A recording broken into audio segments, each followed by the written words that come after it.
അങ്ങനെ കറ എന്ന് പറഞ്ഞിട്ടുള്ള നമ്മുടെ ധനുഷിന്റെ ഏറ്റവും പുതിയ സിനിമ കണ്ടു.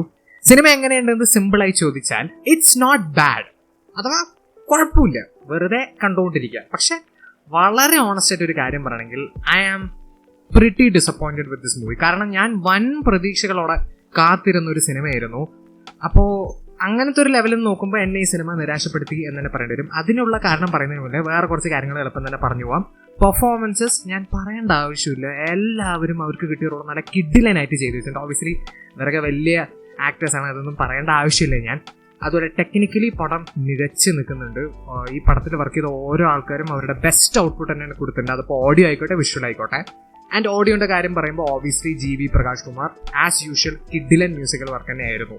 പക്ഷെ ഇതൊക്കെ പറയുമ്പോൾ പോലും എനിക്ക് ഈ പടത്തിന് 2 പകുതിയായിട്ട് പിരിക്കാൻ പറ്റും.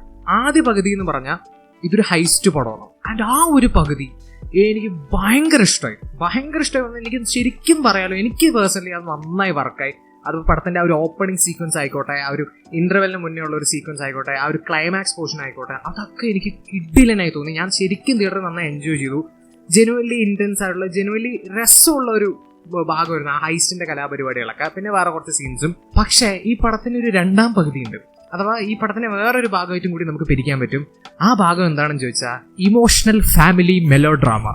എൻ്റെ പൊന്ന് മച്ചാനെ, ഈ പടത്തില് ഇമോഷണൽ പരിപാടികൾ ധാരാളമുണ്ട്. വെറുതെ അനാവശ്യമായി കുത്തി കയറ്റി വെച്ചിട്ടുണ്ട്. മെയിൻ ഇമോഷണൽ കോർ എന്ന് പറയുന്നത് ധനുഷിന്റെ അച്ഛന്റെ ആ ഒരു ക്യാരക്ടറാണ്. എനിക്ക് അത് ഒട്ടും വർക്കായില്ല പറഞ്ഞാൽ ഒട്ടും വർക്കായില്ല.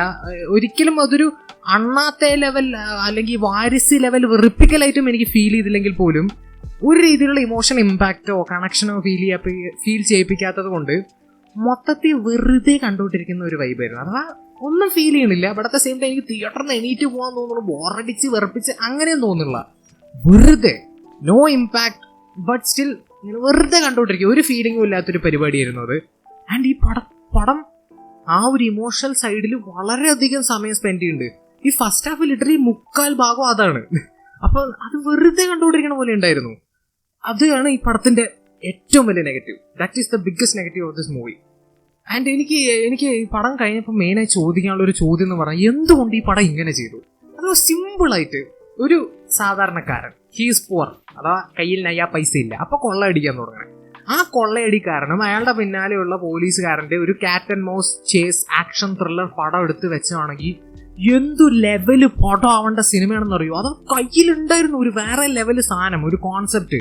അതിൽ അനാവശ്യമായിട്ട് വെറുതെ കുറെ മെലോ ഡ്രാമ കുത്തിക്കയറ്റി ഒരുമാതിരി പരുവത്തിലാക്കി വെച്ചു. അഗൈൻ ഇത് പറയുമ്പോൾ പോലും it's not bad, because again performances, technical aspects, musical work, പിന്നെ ഞാൻ പറഞ്ഞ ആ ഒരു ഹൈസ്റ്റിന്റെ പരിപാടികളും വേറെ കുറച്ച് സീൻസ് ഒക്കെ ശരിക്കും നല്ല രസമായിരുന്നു. ഞാൻ തിയേറ്ററിൽ എൻജോയ് ചെയ്തു. പക്ഷെ ഇതിന്റെ ഇടയിൽ കയറി വരുന്ന ആ ഇമോഷണൽ മെലോ ഡ്രാമ പരിപാടി അത് ഫ്ലാറ്റ് ലൈൻ ആയിരുന്നു. അത്ര എനിക്ക് പറയാം, ഫ്ലാറ്റ് ലൈൻ. ഒരു രീതിയിലുള്ള ഇമ്പാക്റ്റും ക്രിയേറ്റ് ചെയ്തില്ല ഇമോഷണലി പടം അവസാനിച്ചപ്പോൾ. അങ്ങനത്തെ ഒരു പടം സത്യം പറയാം നിരാശയുണ്ട്. Again it's not bad, but still കിട്ടിയ പ്രോഡക്റ്റ് ഒരു ഡിസപ്പോയിന്റിങ് പ്രോഡക്റ്റ് തന്നെയായിരുന്നു. എന്തായാലും അടുത്ത ധനുഷ് പടം ഇതിലും ഭേദപ്പെട്ടതായിരിക്കും എന്ന് പ്രതീക്ഷിക്കുന്നു. സത്യം പറയല്ലോ, കർണൻ എന്ന് പറഞ്ഞ സിനിമയ്ക്ക് ശേഷം ധനുഷിന്റെ 100% എന്നെ സാറ്റിസ്ഫൈ ചെയ്ത ഒരു സിനിമ റിലീസായിട്ടില്ല കേട്ടോ. അഥവാ അതിനുശേഷം ഇറങ്ങിയ എല്ലാ ധനുഷ് പടം മോശമാണെന്നല്ല ഞാൻ പറയുന്നത്. സത്യം പറഞ്ഞാൽ അങ്ങനെ മോശമായിട്ടുള്ള ഒരു പടം അതിനുശേഷം ഇറങ്ങിയിട്ടില്ലെങ്കിൽ പോലും ഒരു പടം 100% ഒരു സാറ്റിസ്ഫാക്ഷൻ എനിക്ക് പേഴ്സണലി തന്നിട്ടില്ല. അപ്പോൾ ഹോപ്പ്ഫുള്ളി അടുത്ത സിനിമ അത് തരികയും അടുത്ത സിനിമയിൽ ഒരു വൻ തിരിച്ചു വരവ് നമുക്ക് ധനുഷിന്റെ കാണാൻ സാധിക്കുകയായിരിക്കും. But I miss that Dhanush man. Master പീസുകൾ തന്നോണ്ടിരുന്ന ഒരു മനുഷ്യനായിരുന്നു ഒരു കാലഘട്ടത്തിൽ. പിന്നെയും ഐ മിസ് ഹിം. അപ്പോൾ അടുത്ത സിനിമ എന്തായാലും മമ്മൂക്കയൊക്കെ കൂടെയുണ്ട്.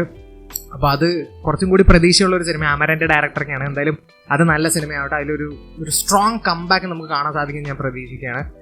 എന്തൊക്കെയാണെങ്കിലും sadly this was disappointing. Again not bad but disappointing.